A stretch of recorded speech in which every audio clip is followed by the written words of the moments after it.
పాలమూరు రంగారెడ్డి ఎత్తిపోతల పథకాన్ని పూర్తి చేసి రంగారెడ్డి జిల్లా వరకు నీళ్లు తరలిస్తామంటే ఆ ప్రాజెక్టు కూడా తట్ట మట్టి తీయడానికి వీల్లేదంటే మహారాష్ట్రతో మాట్లాడి తుమ్మిడియేటి దగ్గర గోదావరి జలాలను శ్రీపాద ఎల్లంపల్లికి తీసుకొస్తామంటే అది కూడా నిర్మించడానికి వీల్లేదంటారు. ఇవాళ నేను అడుగుతున్న మిత్రులారా, ఆ 10 ఏళ్లు మనం కొట్లాను ఫ్రూట్ మార్కెట్ కట్టమని, పరిశ్రమలో కాలుష్యాన్ని వెదజల్లే వాటిని తరలించమని, రీజనల్ రింగ్ రోడ్ కావాలని, వరంగల్ ఎయిర్పోర్ట్ కావాలని, ఆదిలాబాద్ ఎయిర్పోర్ట్ కావాలని అభివృద్ధి చేయమని ఆనాడు మనం రోడ్డెక్కితే ఈనాడు ఈ అష్ట దరిద్రులు మనం ఏ అభివృద్ధి చేస్తామన్నా అడ్డుకుంటామని రోడ్ల మీదకి వచ్చి ధర్నాలు రాస్తా రోకోలు చేస్తున్నారు. మీరు ఆలోచన చేయండి.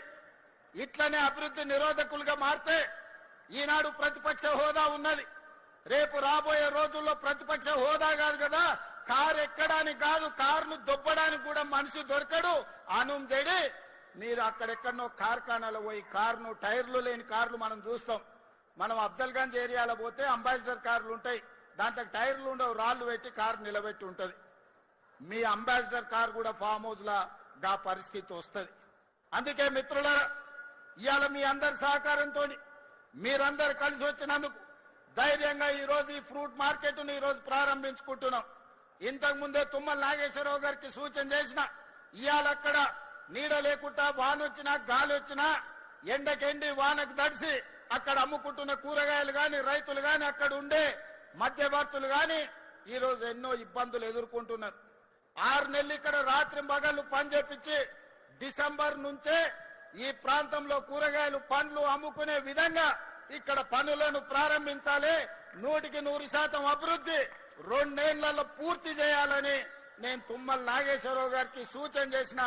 తుమ్మల గారికి వేదిక మీద నుంచి నేను మాట ఇస్తున్నా, మీకు నిధులకు ఒక్క రోజు కూడా ఆలస్యం చేయకుండా 2400 కోట్ల రూపాయలు మీకు గ్రీన్ ఛానల్లో మీకు విడుదల చేయించే పూచి నాది.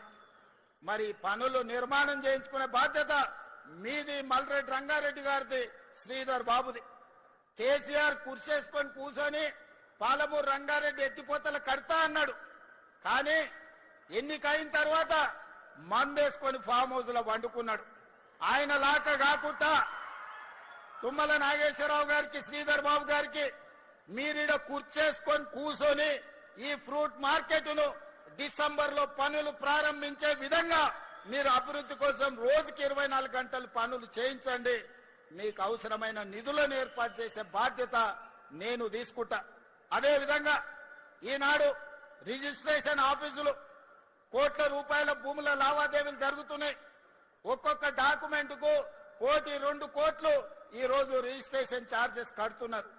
కానీ సబ్ రిజిస్ట్రార్ ఆఫీస్కి పోతే కూర్చోనికే కూర్చుంటుందా ఒకసారి ఆలోచన చేయండి. గంటల కొద్దీ నిలబడితే కూర్చోవడానికి కుర్చీ ఉండదు.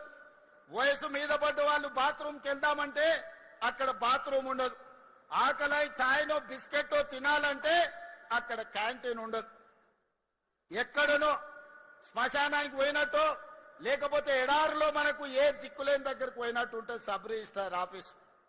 నేను అడిగిన రెవెన్యూ మంత్రి శ్రీనివాస్ రెడ్డి గారిని, శ్రీనివాస్ గారు ప్రతి సంవత్సరం నీకు రిజిస్ట్రేషన్ నుంచి 15-16 వేల కోట్ల రూపాయల ఆదాయాన్ని ఇస్తున్నారు. మరి ఇన్ని వేల కోట్ల రూపాయల ఆదాయం ఇచ్చే వాళ్ళు వస్తే కూర్చోవడానికి కుర్చీ లేదు, తాగడానికి ఛాయ్ లేదు, ఎక్కడ చూసినా నిలబడడానికి కూడా స్థలం లేని పరిస్థితి ఉన్నది. ఇది మంచిదా? కస్టమర్ ఈజ్ అవర్ గాడ్ అన్నారు. మరి అట్లాంటి వాళ్లను మీరు ఇట్లా నిలబడితే మంచిదా అని అడిగిన. అందుకే ఆయన ఆలోచన చేసిండు. ఔటర్ రింగ్ రోడ్డు లోపల 39 సబ్ రిజిస్ట్రార్ కార్యాలయాలు ఉంటే వాటిని 12 క్లస్టర్స్ గా బ్రహ్మాండంగా ఏసీ గదులతోని ఎక్కడికి వెళ్ళినా 5 స్టార్ హోటల్కి వెళ్తే ఎలాంటి వసతులు ఉంటాయో ఈ రోజు రిజిస్ట్రేషన్ చేసుకోవడానికి వచ్చే వాళ్లకు అలాంటి వసతులతోని ఇవాళ ఇంటిగ్రేటెడ్ సబ్ రిజిస్ట్రార్ ఆఫీసులను డిజైన్ చేసి ఈ రోజు ఆ కార్యక్రమాన్ని కూడా ప్రారంభించుకున్నాం. అందుకే మిత్రులారా, అంతర్జాతీయ నగరం అని మనకు మనం గొప్పలు చెప్పుకుంటే సరిపోదు. అంతర్జాతీయ ప్రమాణాలతోనే అభివృద్ధి చేసుకున్నప్పుడే అంతర్జాతీయ నగరంగా మనకు గుర్తింపు వస్తుంది.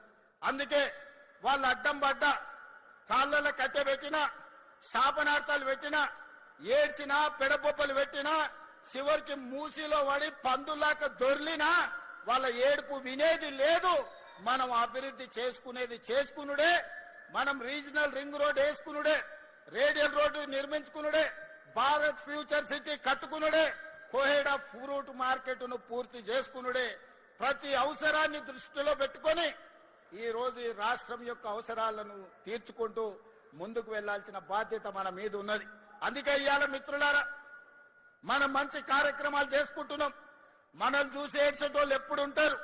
కడుపులో మంట ఉన్నోళ్ళు, అసూయ ఉన్నోళ్ళు వాళ్లకు అజీర్తి అవుతూనే ఉంటది. వాళ్ళని ఎవరిని పట్టించుకోవాల్సిన అవసరం లేదు. అందుకే ఈనాడు మంచి మంచి కార్యక్రమాలతో ముందుకు వచ్చినాం. వ్యవసాయాన్ని ఒకనాడు దండుగంటే వ్యవసాయాన్ని పండుగ చేసినాం. ఒకనాడు ఒరేసుకుంటే ఉరేసుకున్నట్టే ఈ రోజు ఒరేసుకున్న వాళ్లకు కనీసం మద్దతు ధరనే కాదు 500 రూపాయల బోనస్ ఇచ్చి దేశంలోనే అత్యధికంగా ఈ రబీ సీజన్ లో 1,41,000 మెట్రిక్ టన్నుల వరి ఉత్పత్తి చేసి దేశానికి ఆదర్శంగా నిలబడ్డాం. భారతదేశంలో ఉత్పత్తిలో 60% ఒక్క తెలంగాణ రాష్ట్రం నుంచే ఉత్పత్తి చేసి మన రైతుల యొక్క సత్తా చూపినాం. ఆ ఎల్లా ఏ ఊర్లో ఏ రైతు ఒడ్లు పండించినా ఇవి కాళేశ్వరం నీలే అని కూలేశ్వరరావు చెప్పేటోడు. మరి ఇలా కాళేశ్వరం కూలేశ్వరం అయిపోయి 3 ఏళ్ళు అయింది. సుక్క నీళ్లు కాళేశ్వరం నుంచి రాలే, సుక్క నీళ్లు గోదావరిలో లిఫ్ట్ చేయలే. మరి ఈరోజు దేశంలోనే అత్యధికంగా మనం వరి పండిస్తున్నాం కదా. ఇన్నాళ్ళు వాళ్ళు చెప్పింది అబద్ధమా కాదా ఒక్కసారి ఆలోచన చేయండి. 3 ఏళ్లలో 1,00,000 కోట్లు పెట్టి వాళ్ళే కట్టిండ్రు, వాళ్ళ కళ్ళ ముందరనే కూలిపోయింది. 1,00,000 కోట్ల రూపాయలు గోదావరిలో కొట్టుకుపోయినాయి. 1,00,000 కోట్ల ప్రజల సొమ్మును గోదావరిలో కలిపినోని అదే గోదావరిలో వాళ్ళకి తగ్గినం పెట్టాల్సిన అవసరం ఉందా లేదా ఒక్కసారి ఆలోచన చేయండి. నిన్న మన ఆయన తాటి చెట్టు లెక్క పెరిగిండు. ఎందుకంటే మనకు ఈ ప్రాంతంలో నల్గొండల, భువనగిరిలా లేకపోతే ఇబ్రాహీంపట్నంలో తాటి చెట్లు ఎక్కువ ఉంటాయి. తాటి చెట్టు ఇట్లా పెరుగుతుంది. తాటి చెట్టు ఎంత పెరిగితే తెలివి ఎక్కువ ఉన్నదని ఆయన అనుకుంటుండు. ప్రాజెక్టులు ఎట్లా కట్టాలో, లిఫ్టులు ఎట్లా మెయింటైన్ చేయాలో ఆయన మనకు లెటర్లు రాస్తున్నారు. నీ ముఖం 10 ఏళ్ళు నువ్వు అట్లా ఏడ్చినందుకే అది కాళేశ్వరం కాస్త కూలేశ్వరమైంది. నీ సలహాలు తీసుకుంటే ఇల్లు వీకి పందిరేసుకున్నట్టే ఉంటది. వెనకటికేవాడు చదువుకోక ముందు కాకరకాయ అన్నాడంట. ఈయనలాకటోడు తాటి చెట్టు అంత ఉన్నోడు చదువుకున్నాక ఇది కాకరకాయ కాదు కీకరకాయ అని చెప్పిండంట. తెలివి ఎక్కువై ఇవాళ హరీష్ రావు గారి సూచనలు కూడా గట్లనే ఉన్నాయి మనకు. అందుకే అయ్యా హరీష్ రావు గారు, నీ దిక్కుమాలిన సలహాలు నీ మామకిస్తే నీ మామ నడువులు ఇరిగి ఫామ్ హౌస్ లో వండుకున్నాడు.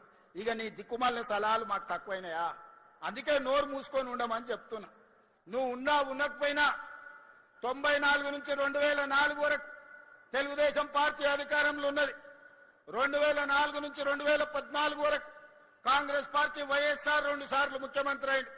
2014 నుంచి 2024 వరకు బీఆర్ఎస్ 2 సార్లు ప్రభుత్వం ఏర్పాటు చేసింది. నేను ఇవాళ మా రంగారెడ్డి జిల్లా సోదరుల సాక్షిగా నేను చెప్పదలుచుకున్నా, 2024 నుంచి 2034 వరకు ప్రజాపాలన ఉంటుంది. కాంగ్రెస్ పార్టీ అధికారంలో ఉంటుంది. అభివృద్ధి చేయడమే కాదు, సంక్షేమ పథకాలను అమలు చేసి ఆనాడు రేషన్ కార్డు ఇయ్యే ముఖం లేదు మీకు. ఇవాళ 15 లక్షల రేషన్ కార్డులు ఇచ్చినాం.